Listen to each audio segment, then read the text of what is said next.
अच्छा, देन जो important topic है हमारे पास सीमेट का, दैट इज़ हैंडीकैप। अब हैंडीकैप में हमने 3 इंपॉर्टेंट डेफिनेशंस करनी है। One is impairment, other is disability and third is handicap. इन तीनों की डेफिनेशंस आती हैं अक्सर और ये कन्फ्यूजिंग भी हैं, तो इनको वन बाय वन देखते हैं। अब इम्पेयरमेंट क्या है कि एनी लॉस और एबनॉर्मेलिटी ऑफ साइकोलॉजिकल, अच्छा ये WHO के अकॉर्डिंग है, सही है। एनी लॉस है कंप्लीट या एबनॉर्मेलिटी है ऑफ साइकोलॉजिकल, फिजियोलॉजिकल और एनाटॉमिकल स्ट्रक्चर और function is called impairment. Any loss और डिसेबिलिटी, एनी लॉस और abnormality of psychological, physiological or anatomical structure or function is called impairment. Impairments are disturbances at the level of organ, like loss or abnormality in the limbs or other structures, defects और loss in mental function, ठीक है। जो हम organ के level पे एक loss या impaired function देखते हैं या डिफेक्टिव फंक्शन देखते हैं, उससे हम कहते हैं कि ये इम्पेयरमेंट है, ठीक है। एनी लॉस और एबनॉर्मेलिटी इन साइकोलॉजिकल, फिजियोलॉजिकल और एनाटॉमिकल स्ट्रक्चर और फंक्शन इज कॉल्ड इम्पेयरमेंट। ये हो गया। अब हम बात करते हैं डिसेबिलिटी की। तो डिसेबिलिटी के बारे में कहा जाता है कि इम्पेयरमेंट थी, कोई लॉस ऑफ फंक्शन था, कोई एबनॉर्मल फंक्शन था, उसके नतीजे में क्या हुआ कि एनी रिस्ट्रिक्शन और lack of ability to perform an activity in a manner और within the range that is considered normal for the human being. Obviously if he is not able to walk properly, that he is an individual is expected to walk properly, and if due to an absence of normal limbs he is not able to walk properly, तो हम उसको क्या कहेंगे, that he is disabled, right? तो any restriction या तो restriction है या complete lack of ability है to perform an activity, any restriction or lack of ability to perform an activity in a manner, in a normal manner or within a range considered normal for in a manner or range considered normal for a human being, depending on his age, sex, social or cultural practices is called disability, ठीक है।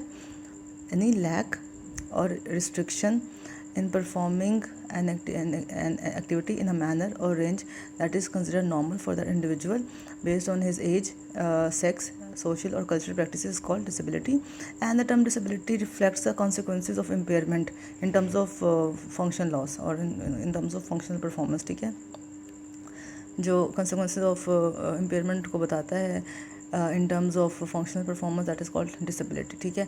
तो ये इसकी definition होगी। फिर handicap के बारे में बात करते हैं। हैंडीकैप में हम दोनों चीज़ों को कंबाइन कर लेते हैं, डिसेबिलिटी को भी और इम्पेयरमेंट को भी। और इसमें हम क्या कह रहे हैं कि अ डिसएडवांटेज, अब हम ये देख रहे हैं कि किस तरह की इम्पेयरमेंट या डिसेबिलिटी पर्सन की ओवरऑल पर्सनालिटी को इन्फ्लुएंस करती है और किस तरह उसकी ओवरऑल आइडेंटिटी को इन्फ्लुएंस करती है।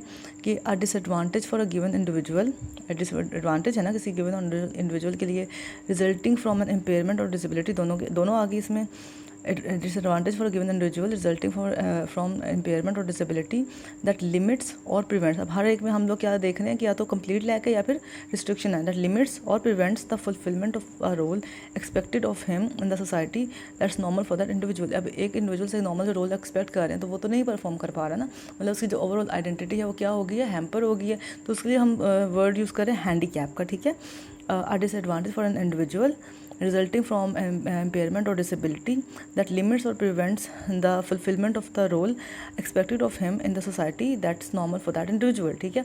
तो हमने impairment में क्या देखा था कि ऑर्गन लेवल पे क्या डिसेबिलिटी है, क्या एबनॉर्मलिटी है और क्या लॉस है, ठीक है। डिसेबिलिटी में हमने क्या देखा था कि क्या रिस्ट्रिक्शन और लैक ऑफ एबिलिटी है to perform an activity in a manner that is considered normal for that individual, और एक कॉन्सिक्वेंस होता है किसका, इम्पेयरमेंट का।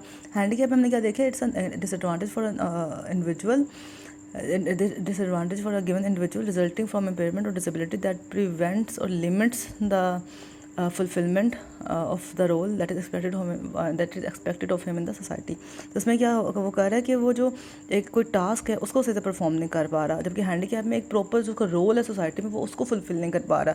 तो ये डिफरेंसेस हैं, तो ये हमें आने चाहिए। I hope that I tried my best to make it easier and these are like you can trust these definitions.